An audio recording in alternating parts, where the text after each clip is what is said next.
It's not about rule of law. This is Hungary being highly worried because of their oil dependency on Russian oil. And this is a technical issue. The fact that some of these refineries in the eastern part of the European Union, eastern Germany, the former GDR, that they are very much dependent on this typical Russian oil. And it takes time for them to switch to other types of oil and to get enough of that oil into their country. So that is a genuine worry. I hope we can solve it. So we are working very hard, all of us, also with Hungary, to get this done. At this moment it seems that it is only Hungary holding up an agreement. And it would not be good for the EU if we cannot agree on this 6 sanctions package. But I hope Monday, Tuesday during the European Council or before or after. I'm still cautiously optimistic. How do we get Hungary on board? What's the compromise? It's not so much the compromise. It is looking into what is their genuine ask in terms of getting this technologically going. And for them to make sure that they do not have a cold winter or a colder summer coming up. Are you sure it's not about rule of law? Ruling by decree sounds dangerous for any European state.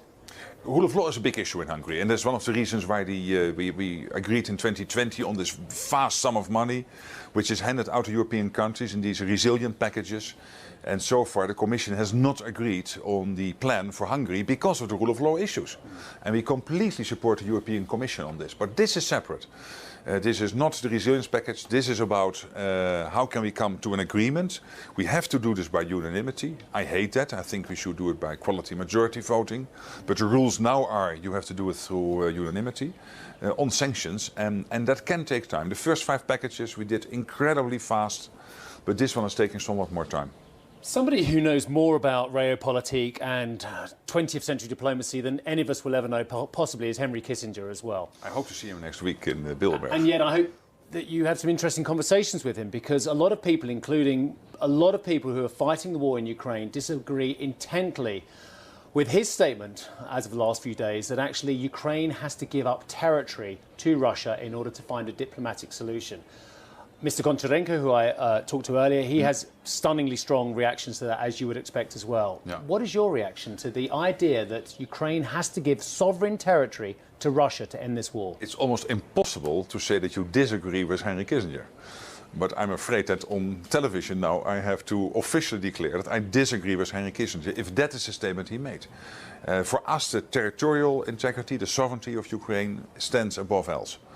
And it is up to Volodymyr Zelensky, the president of Ukraine, and his prime minister and his team to decide how they will conduct the peace negotiations we hope will start one day. So, Prime Minister, let me be very clear about this. The territorial integrity of Ukraine starts with the invasion of Crimea and the illegal annexation of Crimea in 2014, at a time when I was in Kiev.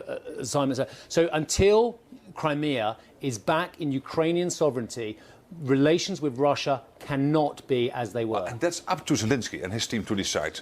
He has given out a statement somewhat early, I think somewhere in March, that he wants Russia to retreat to the boundaries of the 23rd of February.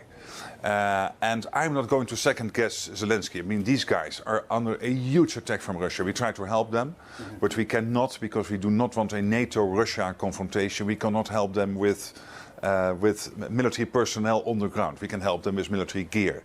But given the fact that they're under this huge pressure, it's not up to me to decide for him what to do.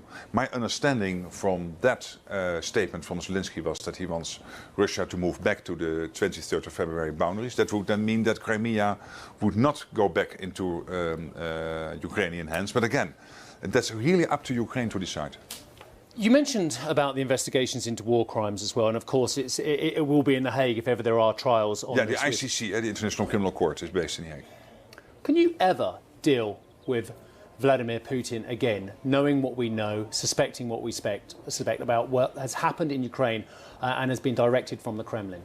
It's extremely difficult to picture what that relationship could be if hopefully one day this whole aggression stops and there is some form of normality. What that would mean for the relationships between Europe, the US, the rest of the world and Russia. The fact is that Russia will not go away.